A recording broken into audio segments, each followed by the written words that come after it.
Bonjour à tous, ici Lisa Dufaux sur les ondes françaises de Radio Taïwan International. C'est l'heure de la revue Asie-Pacifique, une sélection de sujets d'actualité alternée d'émissions thématiques sur l'Asie-Pacifique.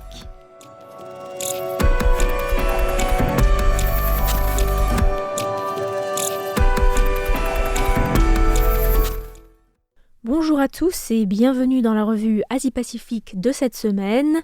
Dans la revue de presse de ce mardi 29 juillet, je vous propose tout d'abord de revenir sur la situation entre la Thaïlande et le Cambodge, qui après 5 jours d'affrontements militaires sont parvenus hier à un accord de cessez-le-feu temporaire. Nous évoquerons ensuite l'avis rendu par la Cour internationale de justice sur l'obligation des États en matière climatique, un avis très attendu qui est le résultat de plusieurs années de militantisme soutenu par le Vanuatu. Et enfin, nous finirons ce petit tour de l'Asie-Pacifique au Japon qui a fini par conclure un accord commercial avec les États-Unis pour obtenir une baisse de la surtaxe annoncée initialement par Donald Trump. Un accord conclu alors que le Premier ministre japonais Shigeru Ishiba se trouve dans une position délicate au sein de son parti.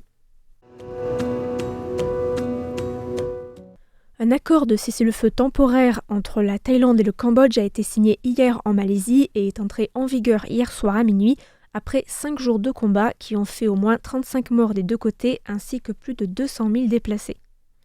L'accord a été conclu entre le Premier ministre cambodgien Hun Manet et le Premier ministre par intérim de la Thaïlande, Phumtham Wechayachai, lors de négociations supervisées par Anwar Ibrahim, Premier ministre de la Malaisie qui préside actuellement l'ASEAN, et co-organisé également par les États-Unis. Le communiqué conjoint signé par les deux dirigeants mentionne un cessez-le-feu immédiat et inconditionnel après qu'un différend territorial au niveau de la frontière entre les deux pays a connu une escalade en mai dernier avec la mort d'un soldat cambodgien.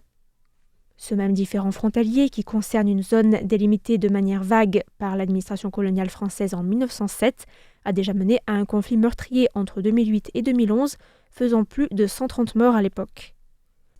Depuis le dernier incident fin mai, avec la mort d'un soldat cambodgien, les tensions semblaient s'être calmées avant de reprendre de plus belle la semaine dernière, après que plusieurs soldats thaïlandais ont été gravement blessés par des mines antipersonnelles dans la zone en question et ont accusé le Cambodge de les avoir placés là, ce que le Cambodge a nié en affirmant qu'il s'agissait de mines datant de la guerre. La Thaïlande a par la suite renvoyé l'ambassadeur cambodgien à Bangkok et a rappelé son ambassadeur à Phnom Penh, et le Cambodge a déclaré rétrograder au plus bas niveau sa relation diplomatique avec la Thaïlande. Les contours de l'accord signé hier restent encore flous et ne règlent pas la question de la frontière qui est à la base du conflit, mais Anwar Ibrahim a salué ce qu'il a décrit comme un premier pas vital vers la désescalade et la restauration de la paix et de la sécurité. La question des différents frontaliers fera quant à elle l'objet de discussions lors d'une réunion d'une commission le 4 août prochain sous l'égide de l'ASEAN. Les commandants cambodgiens et thaïlandais des régions concernées par le conflit se sont quant à eux rencontrés ce matin pour discuter de l'application du cessez-le-feu et se sont mis d'accord pour mettre fin au mouvement de troupes et de matériel militaire le long de la frontière jusqu'à lundi prochain, date de la rencontre prévue entre les ministres de la Défense des deux pays. La Cour internationale de justice, organe judiciaire principal de l'ONU,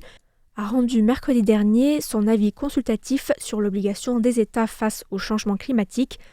un avis rendu de façon unanime, ce qui n'est arrivé que 5 fois dans les 80 ans de l'histoire de la Cour basée à La Haye. La justice onusienne a en effet rendu un avis qu'on peut qualifier d'historique, puisque cet avis ouvre la voie à de possibles réparations par les pays pollueurs qui violent leurs obligations en matière de climat. La Cour a en effet déclaré que, je cite, « les conséquences juridiques résultant d'un fait illicite peuvent inclure la réparation intégrale du préjudice subi par les États lésés sous forme de restitution, de compensation et de satisfaction, tout en précisant, je cite encore, qu'un lien de cause à effet direct et certain doit être établi entre l'acte illicite et le préjudice. Cela signifie que les tribunaux des États membres de l'ONU pourront être saisis pour attaquer les États sur leur inaction en matière de lutte contre le changement climatique et de pollution,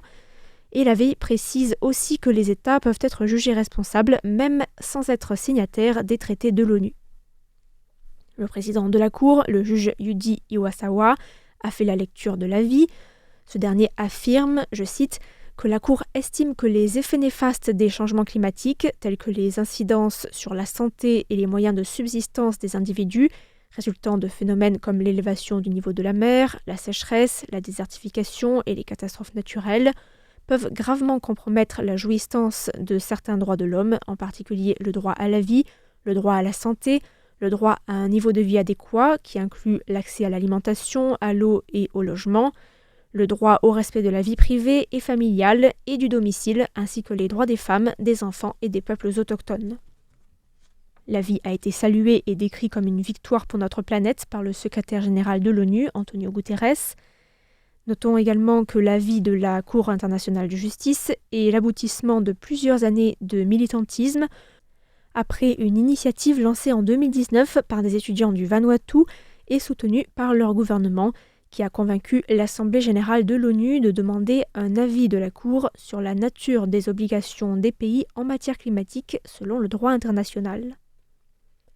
Les grandes puissances économiques, qui sont aussi les plus grands pollueurs, comme la Chine et les États-Unis par exemple, ont défendu la position selon laquelle les accords et les traités existants de l'ONU, tels que l'accord de Paris sur le climat, seraient suffisants pour traiter des questions du changement climatique. Ce que la Cour a réfuté, affirmant que les obligations des États vont au-delà des traités climatiques.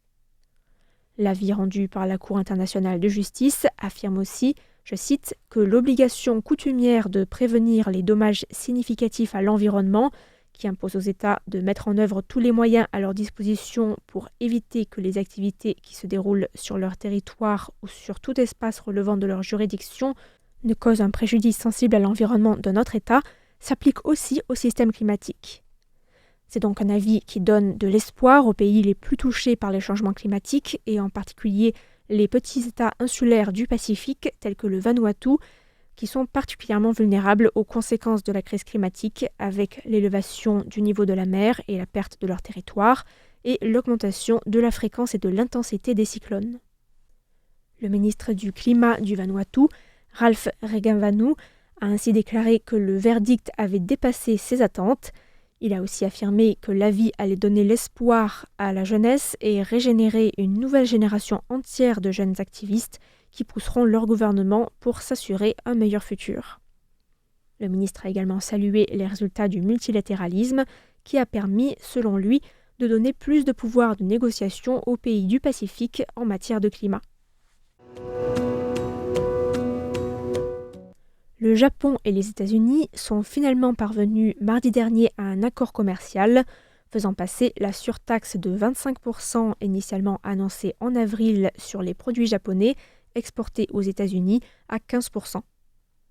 Le président américain Donald Trump s'est félicité de l'accord sur son réseau social Truth Social,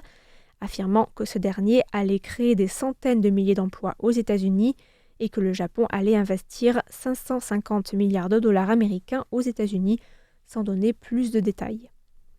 Il s'est aussi félicité du fait que le marché japonais allait s'ouvrir au commerce des voitures américaines, mais aussi au commerce du riz et d'autres produits agricoles américains. C'est un moindre mal pour les secteurs économiques japonais, qui dépendent de l'exportation de leurs produits,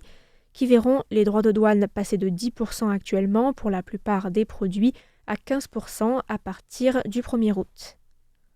Les négociations du gouvernement de Shigeru Ishiba ont tout de même réussi à faire passer la surtaxe de 25% sur les voitures à 15%,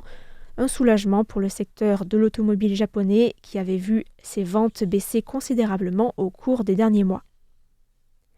Notons que le secteur automobile représente d'ailleurs environ 30% des exportations japonaises aux États-Unis. Les droits de douane de 50% sur l'acier et l'aluminium restent en revanche maintenus. Le Premier ministre japonais Shigeru Ishiba a affirmé que les négociateurs japonais étaient parvenus à un accord qui bénéficie à la fois au Japon et aux États-Unis en protégeant ce que nous devons protéger.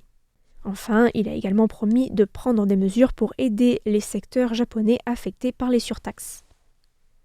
Notons que la conclusion de l'accord commercial est intervenue juste après les résultats des élections sénatoriales, lors desquelles la coalition au pouvoir menée par le Parti libéral-démocrate, le PLD de Shigeru Ishiba, a perdu la majorité à la Chambre haute de la Diète. La défaite du PLD et de son allié, le Komeito, aux élections sénatoriales a mis le Premier ministre japonais dans une position délicate, plusieurs franges de son parti appelant à ce qu'il démissionne pour assumer la responsabilité de la défaite électorale. Les membres du PLD au sein de la Diète se sont réunis hier et Shigeru Ishiba a rencontré les cadres du parti aujourd'hui. Le parti a annoncé qu'il allait convoquer une réunion plénière des membres du PLD siégeant au sein des deux chambres du Parlement, une réunion lors de laquelle Ishiba devra expliquer son projet futur à la tête du gouvernement.